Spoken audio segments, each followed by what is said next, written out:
やっほやっほ、イヤホン買ってるかい？ふぐみかんの時間だよ。今回紹介するのは、フィーオ系の最もオーソドックスで低価格なイヤホン、フィーオ、またはジェイドオーディオの JD さんだ。外観からどこか懐かしい雰囲気を感じないか？すごく以前の話になるんだけど、これ、ちょうど10年前くらいに流行した中華イヤホンのスタンダードに近いシルエットなんだ。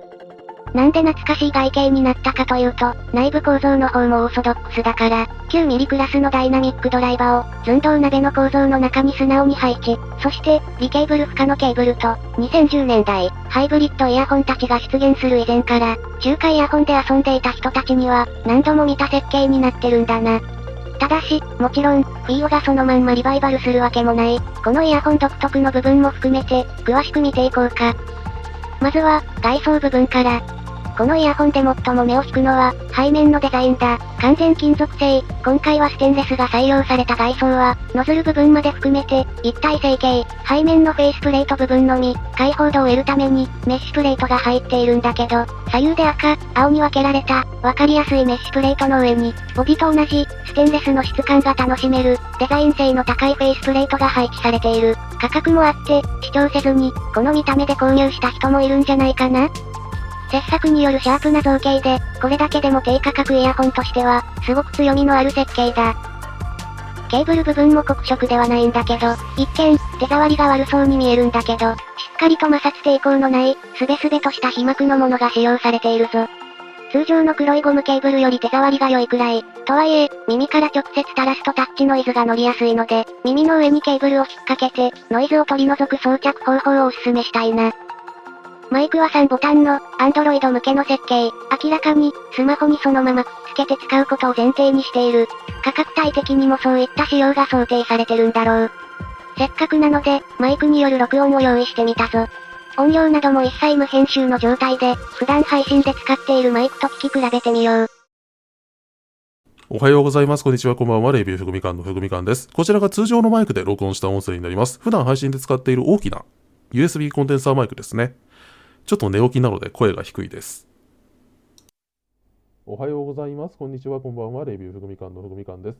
少し声が小さいように感じます。こちらがフィーオ JD さんで録音したマイクの音声になります。どうかな？少し音量が小さいと感じるかも。特にスマートフォンでの通話の際には、音量は重要なので、普段からイヤホンマイクとして使う場合は、もう少し音量が取れるものを狙うのがいいかもしれない。そんなわけで、マイクを含む外装周りについてはこんな感じ。あ、そうそう、マイクボタンとかもしっかりと金属製で有能だったぞ。外装については高得点だったけど、中身についてはどうだろうか。このイヤホン、最初にも触れた通り、基本的には2010年代の初頭に流行った、シンプルで装着感よりも音質を重視した、9mm のドラム缶みたいなハウジングを持つイヤホンたちと同じ仕組みを持っている。背面がちょっと開放されてて、前面はノズルからドライバーまでが一直線。シンプルで、装着感のために変に曲がりくねったルートを音が通ったりしないし、製造的にも簡単なので、一番オーソドックスなイヤホンだ。採用されている振動板は、低価格機で一番よく見かける、コーティングのない複合樹脂素材振動板。複合素材でない振動板の場合、素材由来の歪みや、あるいは、単純に精度が低い、分厚い振動板が使われることがあるけども、この JD さんクラスなら、そんなことはまず起きないな。JD さんも、歪みの少ないドライバーであると感じたぞ。それから、定番の、強い磁石、軽いボイスコイル。つまり、振動板を軽く、かつパワフルにする歌い文句が並んでいる。とはいえ、これに関しては、この価格帯ならどこでもやってる工夫だと思うぞ。注目したいのは、内部に吸音材が配置されることがアピールされてること。吸音材。早い話、ウレタンスポンジだ。JD さんは重量のあるステンレスハウジングを採用していて、ステンレスの響きを売りにするブランドもあるくらいなんだけど、今回は、むしろハウジングによる強振を潰すために、吸音材の使用をアピールしてる。とはいえ、あんまり柔らかい素材を入れると、高音域から吸われてしまって、優しすぎる音になっちゃうかもしれない。裏を返せば、適正に使えば、不愉快な強振を排除できる、というわけで、これが良い方向にイヤホンを導いてるか、あるいはそうでないのか、が、本気の良し悪しを感じさせる重要なポイントだと思うぞ。というわけで長々と話してきたが、ようやく音色についての評価だ。音色については、フィーオ系のイヤホンは、あんまり高音域を伸ばさずに、中低音域あたりが力強い音色のものを結構触ってきたんだけど、本気もその特性に近い。この手の多く発売された、ドラム缶みたいなシルエットの1ダイナミックドライバ機としては、ちょっと高音が優しすぎるくらいに感じるな。これは明らかに吸音材が仕事してると思う。背面の大きなメッシュベントよりも、どこかで音が止まってる感じがする。僕にとっては、高音が柔らかい素材に吸われてるか、もしくは、振動板が柔らかく、高音域がカリカリに出てない感じがする聞こえ方なんだけど、これ、ひっくり返すと、中低音に量感がしっかりあり、余韻がよく残る、温かみのある音、として、好む人も多そうな音色なんだよな。特に、高音域に敏感な若年層や女性ユーザーには、こちらの方が良い塩梅なのかもしれない。個人的には、ステンレスハウジングと、背面のメッシュベントから想像したよりは、随分柔らかい音だなぁ、という印象を受けたぞ。低音域が多い、というレビューが多いんだけど、振動に近いような重低音、サブベースに関してはベースの方が強く聞こえる。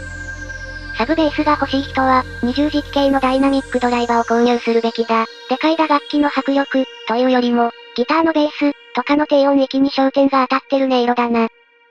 また、このイヤホンは、リモコンマイク付き、と、明らかに出力の弱い上流と組み合わせることを前提にして作られているように思うんだけど、出力の弱いスマートフォンなどと組み合わせた時に、高音域がいまいちしっかりと出てくれない印象を受けた、温かみがある、湿度を感じる音色、という傾向は、より出力の強い DAC などと組み合わせてもそのまんまなんだけど、高音域はパワフルな DAP につなげて初めて進化を発揮する。なんてこった、スマホ向けなのにスマホに向いてないじゃないか。割と高音域、低音域も出てくれる。特に、低音域がもりっと出てくれるイヤホンを好む人には、面白い低価格機なんだけど、本領を発揮するには、上流側に気を使ってあげないといけない、という、なんだか扱いにくいエントリー、というのが正直な感想だな。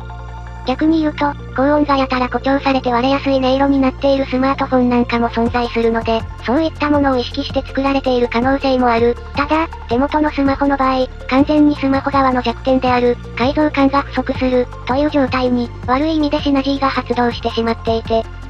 正直、一番組み合わされる可能性が高いだろう。低出力環境において、すぐにでも他のイヤホンに変えたくなる音だった。高評価を出してる人は、おそらくきちんとした DAP などと組み合わせてると思われる。このイヤホン、プレイヤー側に対する要求がうるさい、過度に味付けされた現代の音色をデトックスするような一台なんだけど、それが最初からナチュラルだったり、非力な上流と組み合わせると、味が完全に除去された、湯がいただけの鶏胸肉のような虚無が出来上がる。どんな環境に組み合わせても安全なように、補助輪がついているように感じる一台で、深い音が出なくなれば満足な人や、環境を選ばずに使う人にとっては優秀に感じるかも。でも、個人的には、せっかく日本国内で条件がいいので、近い音色を期待したいなら、ファイナルの E3000 なんかの方が、低出力でもしっかり聞き応えのある音が出ると思うな。もちろん、スマホなんかで聞くときには、ハイブリッドや TRN-MT1 などの方が、しっかりと聞き所のある音を出してくれるので、音楽を聴いていて楽しいと思う。ただ、この辛口の評価は、あくまで低出力で、専用品でないプレイヤーに組み合わせた時の印象。小型 DAP でも、しっかりと聞き応えと情報量のある音色になるので、スマホ向けスマホ向けでないというところのちぐはぐさが、この拒否感の原因だろう。普通の上位機種で、スマホにつなぐとろくな音出ない、というのは、別にマイナスポイントじゃないんだけど、スマホ向けの設計は難しいの。なので、イヤホンマイクなのに上級者向け、という、なかなかに気難しい一品になっている、と感じた。このイヤホンは、上流の性能をそのまま発揮できる、割と上流の特性を映す鏡みたいなところもあるので、ちゃんとしたプレイヤーを持っている人におすすめしたい。見た目でスマホと組み合わせてみようかな、という人には、実は実力が発揮できない可能性があるので、ぜひとも視聴してから試してみてくれ。特に、きちんとした出力を持つプレイヤーと組み合わせた時には、特筆すべきところこそ特にない音色なんだけど、低音がたっぷりと出ていて、安定感がある上に、他の音域もしっかりなる、ちゃんと DAP メーカーのイヤホンなんだなぁ、と感じられる出来になるぞ。ちょっと条件がうるさいので、おすすめはしない。でも、聞いたらきっと気に入る人がいるのもわかる出来だ。と、こんなところだな。まさかフィーオがこんな扱いにくいエントリーを出してくると思わなかった。最初は見た目ハイレゾみたいなレビューになるかと思ったのに、いざスマホにつなげてみたら、味がしなくて困惑したからな。いやー、やっぱりイヤホンは奥深いな。といったところで今回はここまで。明日も1ダイナミックドライバーをお届けする予定だぞ。